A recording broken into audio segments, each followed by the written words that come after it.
The history of all hitherto existing society is the history of class struggles. In the earlier epochs of history, we find almost everywhere a complicated arrangement of society into various orders. In ancient Rome, we have patricians, knights, plebeians, slaves. In the Middle Ages, feudal lords, vassals, guildmasters, journeymen, apprentices, serfs. Our epoch, the epoch of the bourgeoisie, possesses, however, this distinctive feature. It has simplified class antagonisms. Society as a whole is more and more splitting up into two great hostile camps, into two great classes directly facing each other, bourgeoisie and proletariat. The bourgeoisie has at last, since the establishment of modern industry and of the world market, conquered for itself, in the modern representative state, exclusive political sway. The executive of the modern state is but a committee for managing the common affairs of the whole bourgeoisie. The bourgeoisie has stripped of its halo every occupation hitherto honored and looked up to with reverent awe.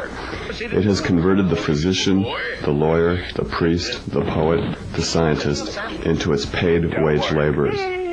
It has left no other bond between people than naked self-interest, than callous cash payment. It has resolved personal worth into exchange value, and in place of the numberless, indefeasible chartered freedoms, has set up that single, unconscionable freedom, free trade. In one word for exploitation, veiled by religious and political illusions, it has substituted naked, shameless, direct, brutal exploitation. By freedom is meant, under the present bourgeois conditions of production, free trade, free selling and buying. The need of a constantly expanding market for its products chases the bourgeoisie over the whole surface of the globe. It must nestle everywhere, settle everywhere, establish connections everywhere. All old established national industries have been destroyed or are daily being destroyed. They are dislodged by new industries, whose introduction becomes a life and death question for all civilized nations. By industries that no longer work up indigenous raw material, but raw material drawn from the remotest zones.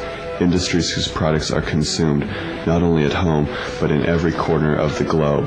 In place of the old wants satisfied by the production of the country, we find new wants requiring for their satisfaction the products of distant lands and climes. It compels all nations on pain of extinction to adopt the bourgeois mode of production. It compels them to introduce what it calls civilization into their midst, i.e., to become bourgeois themselves. In a word, it creates a world after its own image. It has agglomerated population, centralized the means of production, and has concentrated property in a few hands. Subjection of nature's forces to man, machinery, application of chemistry to industry and agriculture, steam navigation, railways, electric telegraphs, clearing of whole continents for cultivation, canalization of rivers. What earlier century had even a presentiment that such productive forces slumbered in the lap of social labor? Modern bourgeois society, with its relations of production, of exchange, and of property, a society that has conjured up such gigantic means of production and of exchange, is like the sorcerer who is no longer able to control the powers of the netherworld whom he has called up by his spells. In these crises there breaks out an epidemic that in all earlier epochs would have seemed an absurdity, the epidemic of overproduction. And how does the bourgeois get over these crises?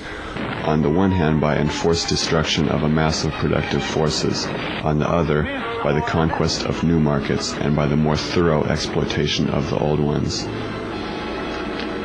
The various interests and conditions of life within the ranks of the proletariat are more and more equalized in proportion as machinery obliterates all distinctions of labor and nearly everywhere reduces wages to the same low level. The proletarian movement is a self-conscious, independent movement of the immense majority in the interests of the immense majority. The proletariat, the lowest stratum of our present society, cannot stir, cannot raise itself up without the whole superincumbent strata of official society being sprung up into the air. Now and then the workers are victorious, but only for a time. The real fruit of their battle lies not in the immediate result, but in the ever-expanding union of the workers. This union is furthered by the improved means of communication which are created by modern industry and which place the workers of different localities in contact with one another. We communists have been reproached with the desire of abolishing the right of personally acquiring property as the fruit of one's own labor, which property is alleged to be the groundwork of all personal freedom, activity, and independence. Hard-won, self-acquired, self-earned property? Do you mean the property of the petty artisan and of the small peasant? There is no need to abolish that. The development of industry has to a great extent already destroyed it and is still destroying it daily. You are horrified at our intending to do away with private property, but in your existing society, private property is already done away with for 9/10 of the population. Its existence for the few is solely due to its non-existence in the hands of the 9/10. Communism deprives no one of the power to appropriate the products of society. All that it does is to deprive him of the power to subjugate the labor of others by means of such appropriation. The bourgeois claptrap about the family and education, about the haloed co-relation of parent and child, becomes all the more disgusting the more, by the action of modern industry, all family ties among the proletarians are torn asunder, and their children are transformed into simple articles of commerce and instruments of labor. The bourgeoisie has torn away from the family its sentimental veil, and has reduced the family relation to a mere money relation. Nothing is more ridiculous than the virtuous indignation of our bourgeois at the community of women which, they pretend, is to be openly and officially established by the communists. The communists have no need to introduce community of women. It has existed from time immemorial. The workers have no country. We cannot take from them what they have not got. Political power, properly so called, is merely the organized power of one class for oppressing another. In place of the old bourgeois society, with its classes and class antagonisms, we shall have an association in which the free development of each is the condition for the free development of all. The communists disdain to conceal their views and aims.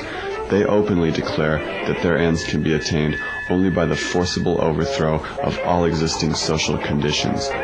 Let the ruling classes tremble at a communist revolution.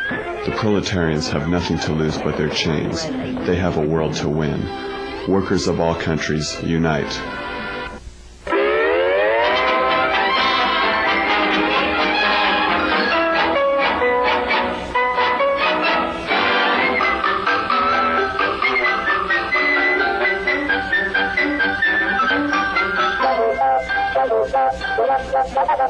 Thank you.